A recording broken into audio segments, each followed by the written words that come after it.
거룩하시고 자비로우신 하나님, 오늘도 새로운 한 날을 주셔서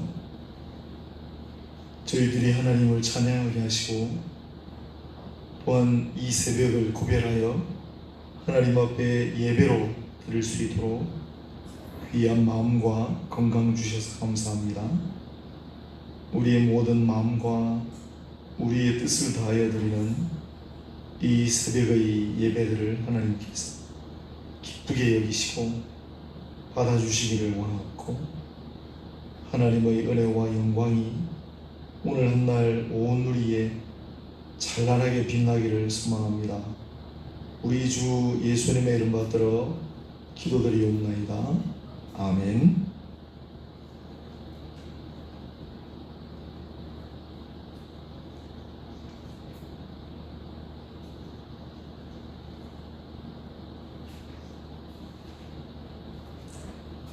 찬송가 410장 내 맘에 한 노래 있어. 찬송가 410장 부르겠습니다. 내 맘에 한 노래 있어 나 즐겁게 늘 부르네. 이 노래를 부를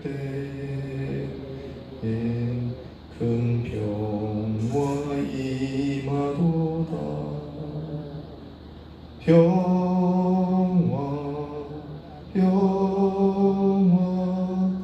하나님 주신 선물,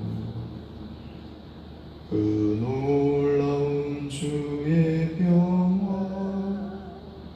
하나님 선물일세. 주 십자가 지심으로 날 구원해 주셨으며, 주 예수님 고난 받아 나 평화 누리도다. 평화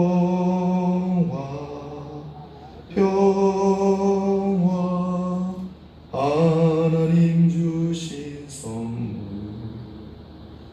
그 놀라운 주의 평화 하나님 선물일세. 나 주님께 영광 돌려 참 평화가 넘치도다. 주 하나님 은혜로서 이 평화 누리도다. 평화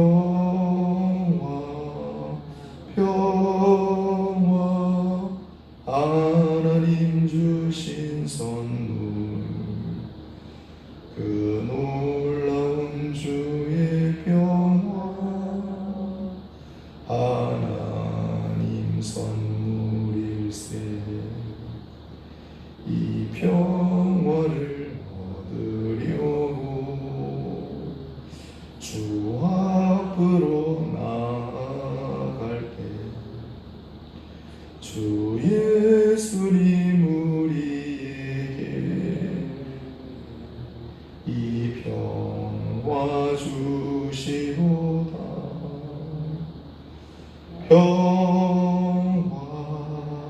평화 하나님 주신 선물, 그 놀라운 주의 평화 하나님 선물일세.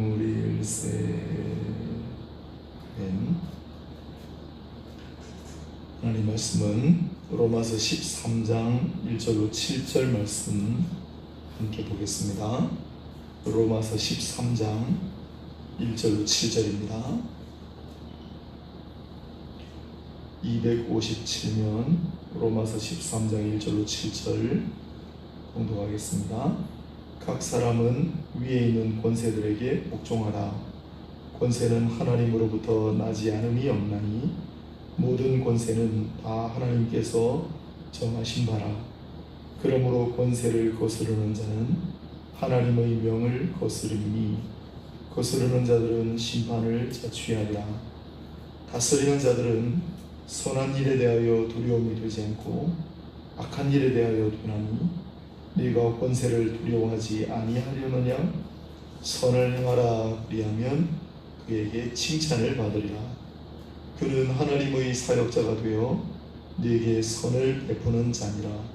그러나 네가 악을 행하거든 두려워하라. 그가 공연히 칼을 가지지 아니하였으니 곧 하나님의 사역자가 되어 선을 행하는 자에게 진노하심을 따라 보응하는 자니라. 그러므로 복종하지 아니할 수 없으니 진노 때문에 할 것이 아니라 양심을 따라 할 것이니 너희가 조세를 바치는 것도 이로 말미암음이라. 그들이 하나님의 일꾼이 되어 바로 이 일에 항상 힘쓰느니라. 모든 자에게 줄 것을 주되 조세를 받을 자에게 조세를 바치고 관세를 받을 자에게 관세를 바치고 두려워할 자를 두려워하며 존경할 자를 존경하라. 아멘. 1절 문 위에 있는 권세들에게 복종하라 중심으로 새벽의 말씀을 잠시 묵상하도록 하겠습니다. 오늘도 귀한 날을 주신 하나님께 감사와 찬양을 올려드립니다. 한 주간 휴가를 보내고 왔는데 휴가 갈 때는 이런 날이 또 올 줄 몰랐는데 오늘 새벽에 우리 교육자들 또 우리 두 분 이렇게 새벽 예배를 또 드리게 되었습니다. 그래도 감사하고 하나님의 섭리와 또 하나님의 주권 앞에 오늘 새벽에도 머리를 숙이게 됩니다. 자, 오늘 본문 말씀 로마서 13장 1절로 7절인데 위에 있는 권세들에게 복종하라, 유명한 본문이죠. 그리고 우리 인류 역사상 사실 이 대목만큼 많은 논란과 관심의 초점이 되었던 본문도 아마 흔치는 않을 듯합니다. 당시 중세시대에 교황권과 또한 황제권이 치열하게 다투던 시절이 있었습니다. 그렇다면 황제권, 교권에 맞선 황제권이 당연히 근거로 들었던 구절이 13장 1절 7절 본문이 되겠지요.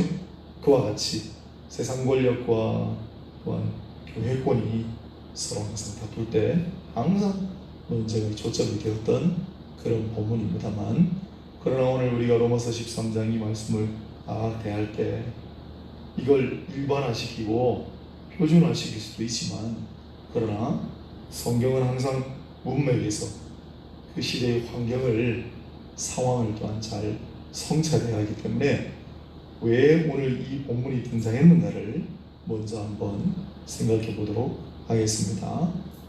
사도 바울이 로마에 있는 교회의 성도들에게 편지를 쓴 것이 아닙니까?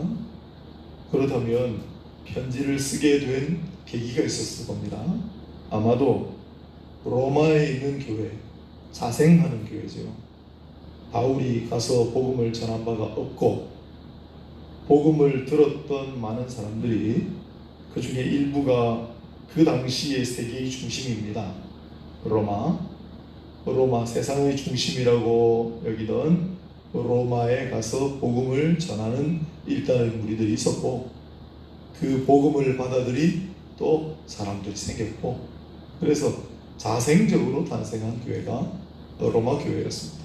그러다 보니까 이런 일이 생기면 어떻게 해야 됩니까? 이 문제는 우리가 어떻게 판단해야 됩니까? 굉장히 많은 목회적인 현실 속에 많은 의문과 혼란이 있었던 것은 당연합니다. 그건 우리 한국 교회를 봐도 금방 알 수 있습니다. 우리 한국 교회도 참으로 특이하게 자생적으로 생겨난 교회들이 있는데 세례는 어떻게 해야 되는지,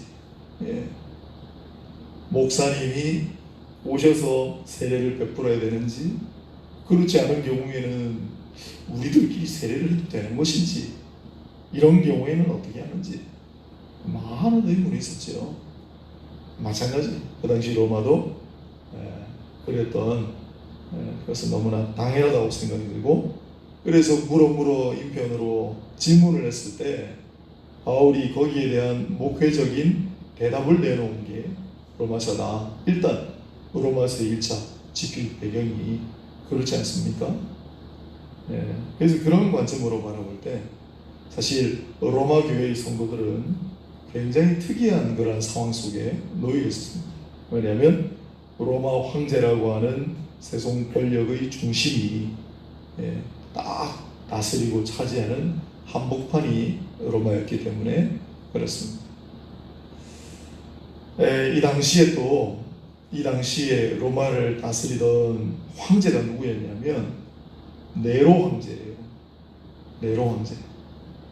그런데 우리가 네로 황제는 황제, 폭군의 대명사로 알려져 있고, 또 기독교도들을 박해했던 그런 주범으로 알려져 있고, 또한 베드로와 바울이 바로 이 네로 황제의 손에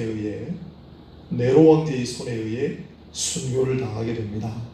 그래서 그런 일반적인 우리가 인식만 가지고 있는데, 사실 네로는 황제가 되었을 때 나이가 한 17살밖에 안 되는 소년이었습니다.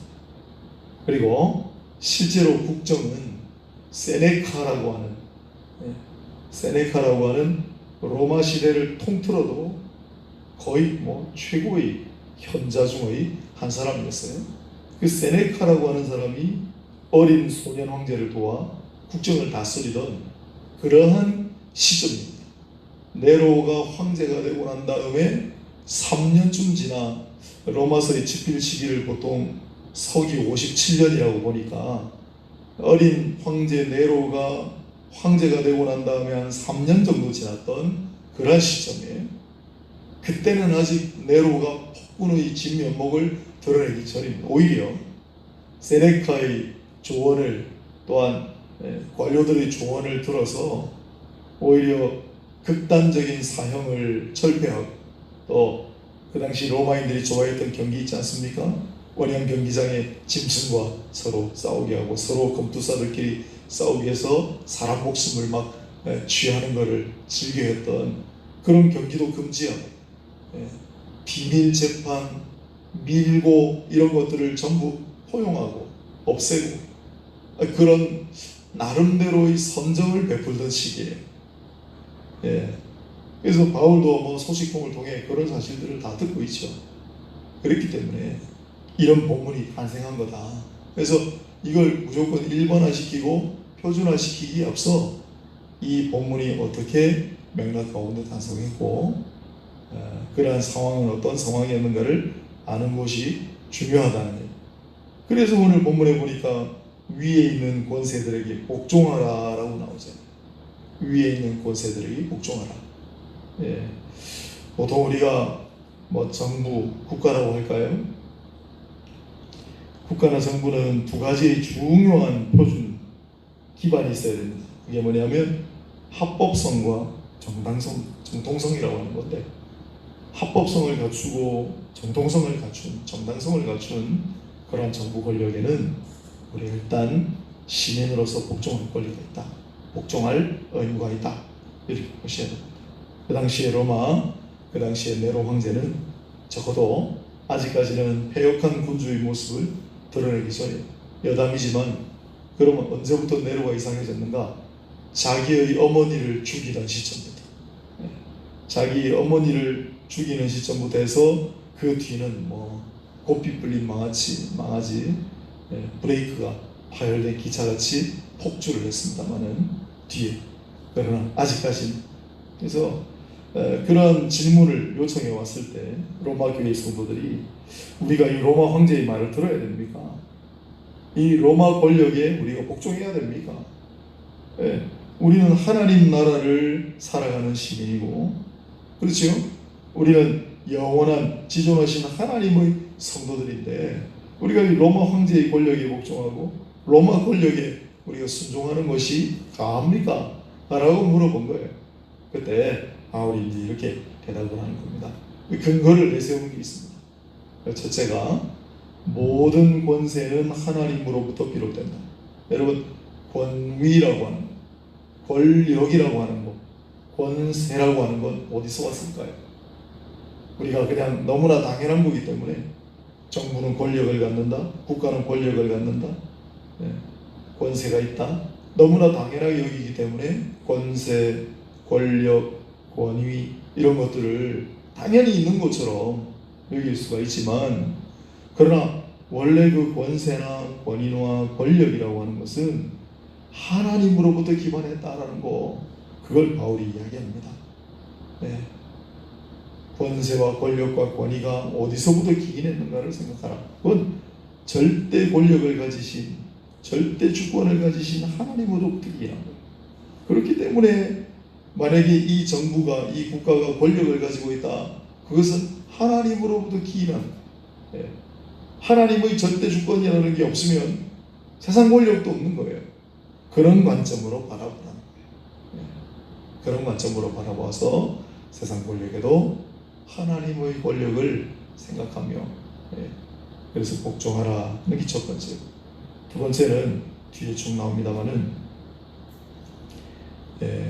이 권세가 하나님으로부터 말미암았다라고 하는 사실하고, 그래서 그 결과 세상 권력자들 로마 황제이긴 하지만은 4절을 보면은 바울이 하나님의 사역자라고 하는 표현을 써요. 그들도 하나님의 사역자다. 이건 성경을 전체적으로 통해오는 일관된 원칙입니다.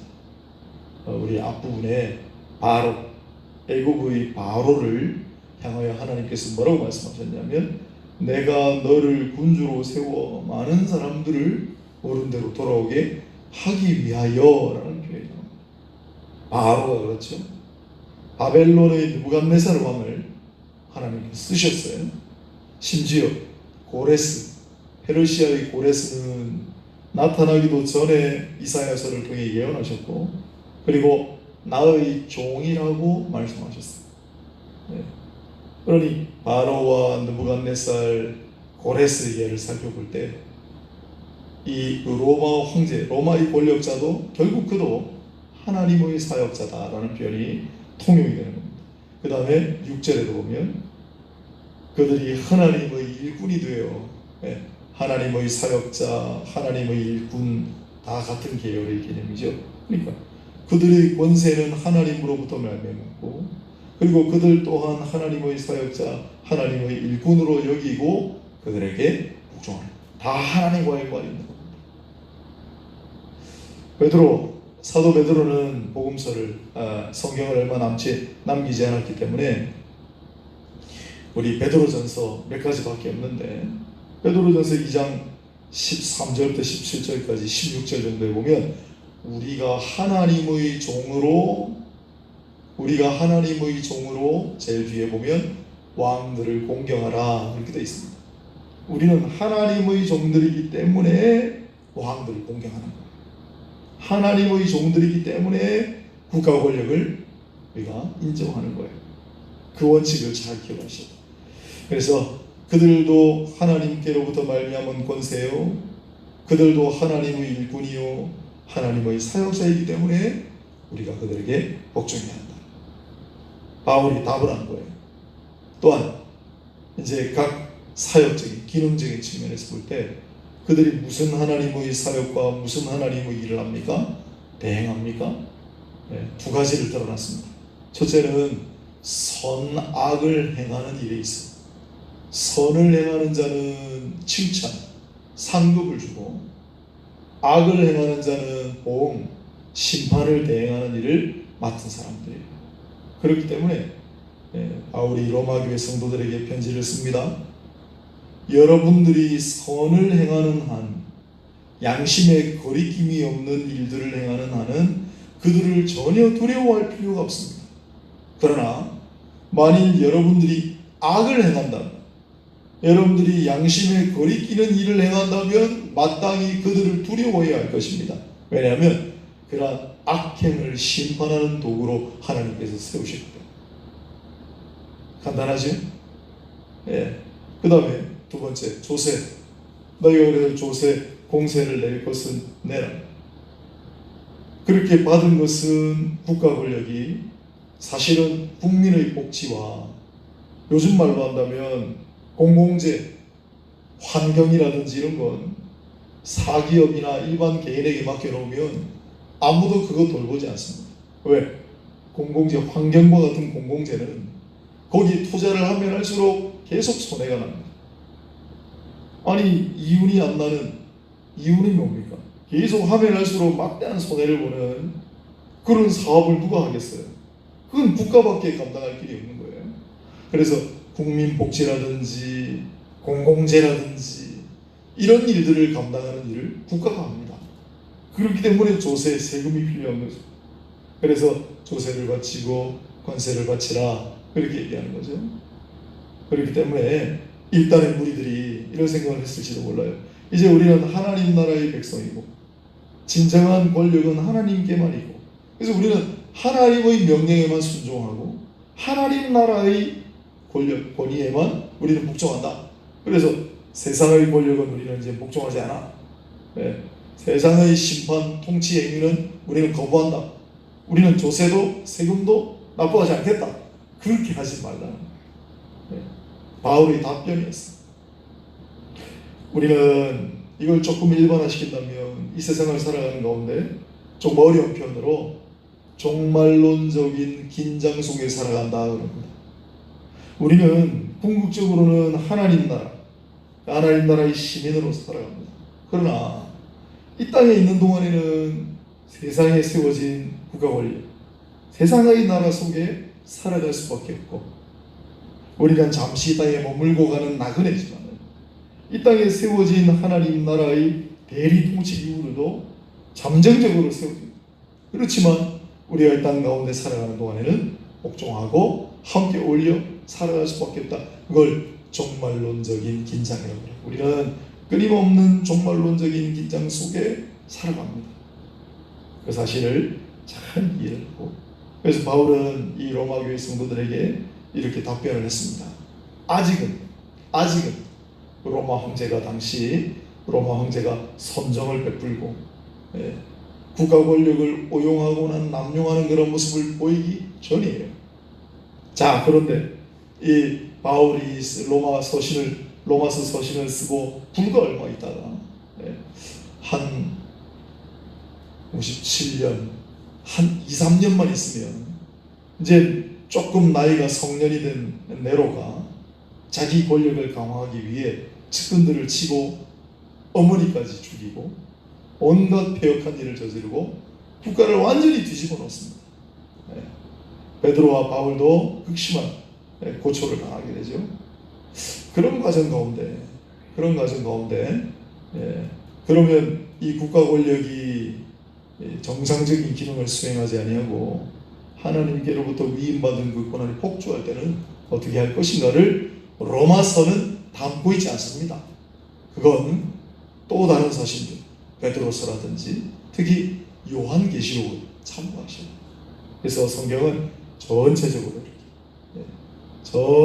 종합해서 전체적으로 모든 것이 합치되도록 이렇게 해석을 하는 것이 중요하다는 사실을 말씀을 드리면서 마지막으로 요즘 이제 상황과 관련하여 한 가지만 더 붙이자면, 최근에 어떤 분이 리처드 백스터 서신 중에 하나를 찾아내서 참 대단한 분들이 많아요.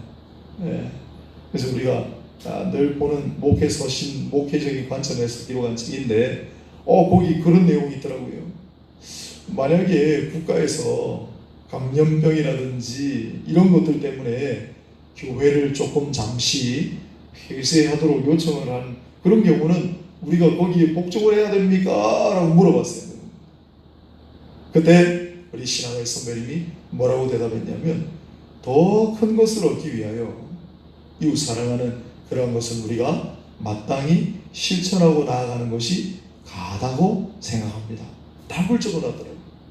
역사가 늘 새로운 것만 나타나는 줄 알지만 그분이 쓴 거 지금부터 한 300년 전의 이야기인데 300년 전에 똑같은 질문, 똑같은 상황이 있었을 때 그때 우리 신앙의 선배들이 성경적으로 똑같이 대답했던 그런 일들이 오늘날 다시 반복되는 거예요. 지금 국가 권력이 교회를 향하여 요청했어. 이게 행정명령이든 통보든 형식적으로 그렇습니다만은 우리가 이때 어떻게 할 것인가.